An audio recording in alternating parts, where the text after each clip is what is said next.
কিশোরী গর্ভধারণ নির্মূলীকরণ অনুষ্ঠান হলো বাগডোগরায়। হিন্দুস্তান একান্নবর্তী ও স্বাস্থ্য দপ্তরের যৌথ উদ্যোগে কিশোরী গর্ভধারণ নির্মূলীকরণ অনুষ্ঠান বাগডোগরায় অনুষ্ঠিত হলো।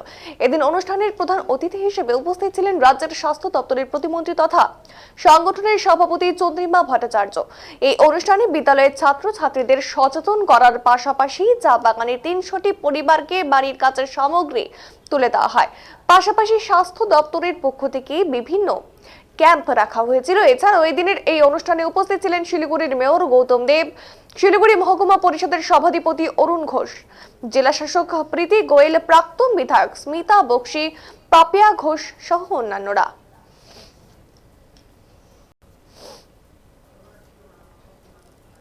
ये यूनाइटेड का जो ये एनजीओ है एकान्नवर्ती, ये भी आज इस प्रोग्राम में शामिल है क्योंकि आलोचना होती है सब चीज़ की।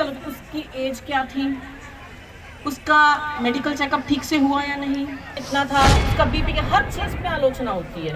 क्यों आलोचना? तो सबसे ज़्यादा इसमें जो सच में जिसको देख के आंख में पानी आ जाता है वो ये है कि कुछ लड़कियां जो डेथ हुई हो, अभी तक मुझे समझ में नहीं आ रहा कि हम ऐसा क्यों होने देते हैं, क्यों ऐसा होने देती हैं। স্বাস্থ্য দপ্তরের সাথে যৌথভাবে আমাদের একটি সমাজসেবামূলক সংস্থা আছে একান্নবর্তী। বহুদিন আগে এটা প্রতিষ্ঠিত, 2008 সালে। আমরা মহিলা এবং শিশুদের নিয়ে কাজ করি। তো একসাথে আমরা এখানে একটা যৌথভাবে অ্যাওয়ারনেস প্রোগ্রাম সেটা করা হলো। কারণ এখানে আমরা দেখেছি যে আদিবাসী মেয়েদের মধ্যে একটুখানি আর্লি প্রেগনেন্সির এই একটা সম্ভাবনা এটা দেখা যায় আর কি। তো এটা বন্ধ হওয়া দরকার, কারণ মেয়েদের বোঝা ভাবা কোনো মতেই উচিত নয়। সেটা 18 বছরের আগে যেমন বিয়েটা অপরাধ, ঠিক তেমনই শরীরের গঠনটা সম্পূর্ণভাবে না হলে সন্তান ধারণ করলে সন্তানেরও ক্ষতি হয়, মায়েরও ক্ষতি হয়। এইটা আমাদের, এটা সেভ গার্ল চাইল্ড, মেয়েদের যাতে বোঝা না ভাবা হয়, সব মিলিয়ে আজকের প্রোগ্রাম। তাছাড়া আমরা যেহেতু এটা 75 বছর স্বাধীনতা, এই প্রজাতন্ত্রের 75 বছর, 26শে জানুয়ারি প্রজাতন্ত্রের 75 বছরের সম্পূর্ণ আমরা সেটা সম্পূর্ণ করতে পারবো 2025-এ।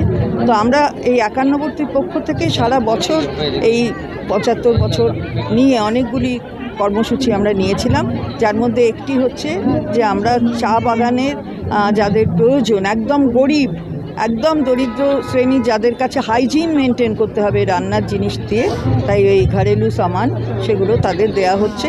তাতে 4টি চা বাগানের 75টি করে পরিবারকে এটা দেয়া হচ্ছে, 300 পরিবারকে দেয়া হচ্ছে। দিদি, যখন আপনি বলছেন সেভ গার্ল চাইল্ড, ঠিক সেই সময় কিন্তু একটা যুগান্তকারী রায় গতকাল বেরিয়েছে, সেটা হলো জয়নগরে। কি বলবেন এটা? একদম, এটাই তো আমরা অপরাজিতা বিল এখান থেকে পাস হয়েছে ঠিক এই কারণে যে সময় মতন তদন্ত শেষ করতে হবে, সময় মতন চার্জশিট দাখিল করতে হবে এবং সময় মতন সমস্ত রায়টা যাতে দেওয়ার উপযুক্ত জায়গা আসে সেটা সময় মতন করতে হবে এবং ট্রায়ালটা তাড়াতাড়ি শেষ করে রায়দান করতে হবে। তো সেইটা কিন্তু কুলতলি জয়নগরের ওখানে দেখিয়ে দিয়েছে 61 দিনের মধ্যে সম্পূর্ণটা কমপ্লিট। সেটা তো ভাবা যায় না কেন পারছে না, সেটা তো আমরা বলতে চাই যে পারা উচিত।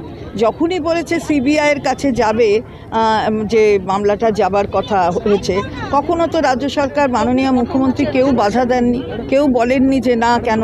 কিন্তু যা পুলিশ এবং আমাদের এখান থেকে পুলিশ সিআইডি যার যেটুকুন করেছিল তা সেটা কিন্তু যে সঠিক সেটাও কিন্তু বোঝা যাচ্ছে।